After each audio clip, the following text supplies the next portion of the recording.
ओम श्री गणेशाय नमः।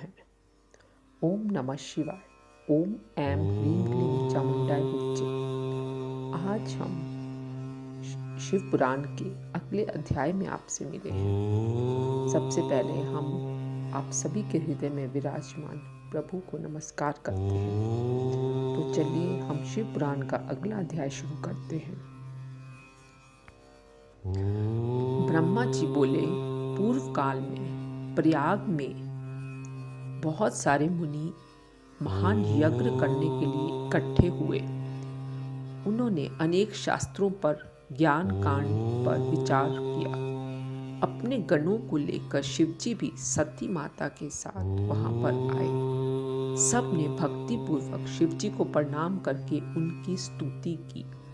उसी समय प्रजापतियों के स्वामी दक्ष भी वहां आ पहुंचे और उन्होंने केवल ब्रह्मा जी को ही प्रणाम किया और ब्रह्मा जी की आज्ञा से वे बैठ गए। फिर सबने दक्ष की बड़ी पूजा की, परंतु शिव जी अपने आसन पर बैठे रहे और उन्होंने दक्ष को प्रणाम भी नहीं किया। इससे दक्ष को बहुत गुस्सा आ गया।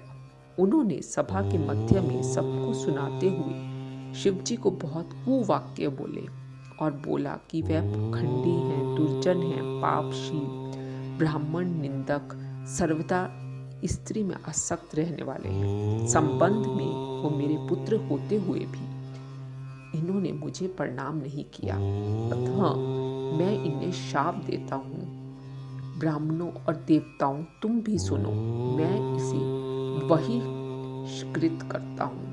अब आज से यह देवताओं के साथ भाग नहीं पाएंगे यज्ञ में। यह सुनते ही नंदीश्वर जी की आंखें लाल हो गई। उन्होंने दक्ष को बहुत डांटा और फटकारा। दक्ष नंदीश्वर को शाप देने लगे। शिवजी के सारे गण को भी उन्होंने शापित कर दिया। नंदीश्वर को और भी क्रोध आ गया। उसने दक्ष से कहा, दुष्ट, तू शिव तत्व को नहीं जानता? मूर्ख, यह तो तूने भृगु आदि ऋषियों के मध्य में इन महाप्रभु भगवान शंकर का उपहास किया है। इससे शिवजी के प्रभाव से मैं भी तुझे शाप देता हूँ कि तुम सब ब्राह्मण वेद का वास्तविक अर्थ ना समझकर केवल आशीर्वाद पर ही विश्वास करोगे। जब गुस्से में नंदीश्वर ने इस प्रकार ब्राह्मणों को शाप दिया, तब वहां बड़ा हाहाकार मच गया और दक्ष ने तो पहले ही शंकर जी को शाप दे दिया था। भगवान शंकर जी नंदीश्वर को समझाते हुए बोले कि महाप्राग, तुम्हें नहीं करना चाहिए क्रोध, क्योंकि मैं ब्राह्मण और वेद को कभी शाप नहीं देता। तुम यह यथार्थ में जान लो कि दक्ष का शाप मुझे नहीं लगा। ऐसा शिवजी बोले। नंदीश्वर शांत हो गए। शिवजी अपने गणों को साथ लेकर निज धाम में चले गए। दक्ष भी अपने स्थान को चले गए। अब प्रजापति जो थे दक्ष, वो शिव के निंदक बन गए और इस तरह से जो है बहुत ज्यादा दक्ष और शिवजी के बीच में रोष पैदा हो गया।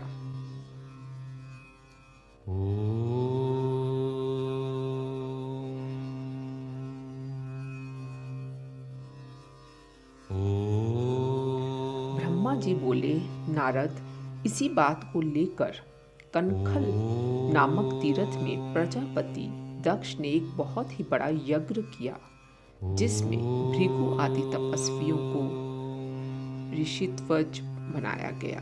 गंधर्वों, विद्याधरों, सिद्धगणों और आदित्य समूह और सभी नागों को दक्ष ने अपने इस महारूप में वर्ण किया। उन्होंने सभी ऋषि मुनियों को बुलाया। अगस्त्य ऋषि, कश्यप, भृगु, दधीचि, व्यास जी और गौतम ऋषि, पराशर ऋषि, गर्ग, भार्गव, कुमुदी, कंक, वैशंपायन, ये सभी ऋषि मुनि जो हैं वो यज्ञ के, जो दक्ष जी ने यज्ञ किया था उनके उस यज्ञ में सम्मिलित हुए और ब्रह्मा जी भी सपरिवार और आए और विष्णु जी भी अपने पार्षदों और परिवार सहित वहां पर आए। सभी देवी देवताओं को दक्ष ने यज्ञ में बुलाया, परंतु दुरात्मा दक्ष जो था उसने यज्ञ में शिवजी को नहीं बुलाया और कह दिया कि वे तो कपालधारी हैं।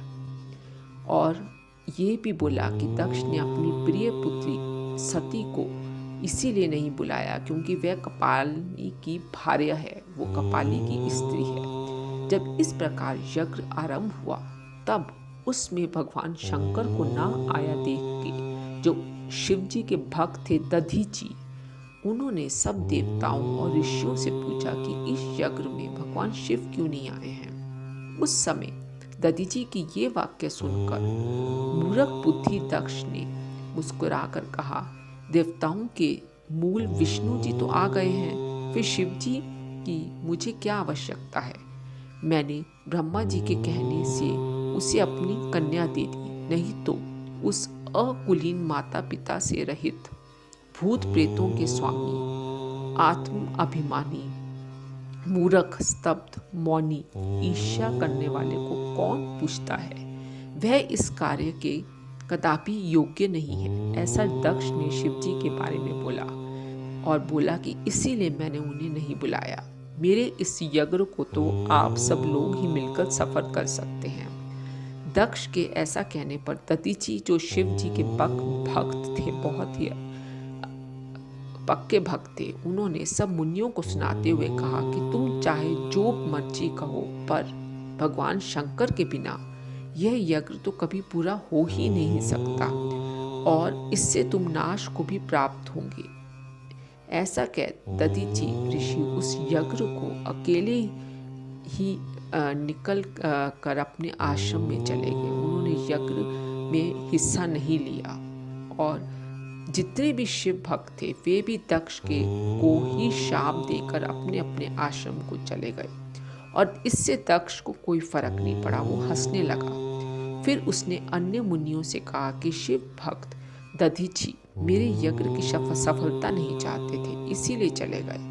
विष्णु आदि आप सभी लोग वेद के वक्ता हैं, मेरे यज्ञ को सफल बनाइए। दक्ष की इस बात को सुनकर सब देवता और मुनीश्वर शिवजी की माया से मोहित हो गए। उन्होंने देवताओं की पूजा आरंभ करा दी। इस तरह से दक्ष ने अपनी बेटी और अपने दामाद दोनों को ही यज्ञ में सम्मिलित नहीं किया, उन्हें नहीं बुलाया और शिवजी का सभी देवी देवताओं के सामने अपमान किया। चलिए आज हम अपने इस अध्याय को यही समाप्त करते हैं और बहुत ही जल्दी हम शिव पुराण के अगले अध्याय में आपसे मिलेंगे। आपने अगर अभी तक हमारा चैनल सब्सक्राइब नहीं किया है तो आप इसे ज़रूर सब्सक्राइब कीजिए और अपने जान पहचान के लोगों को भी इसका लिंक जरूर भेजिए। धन्यवाद।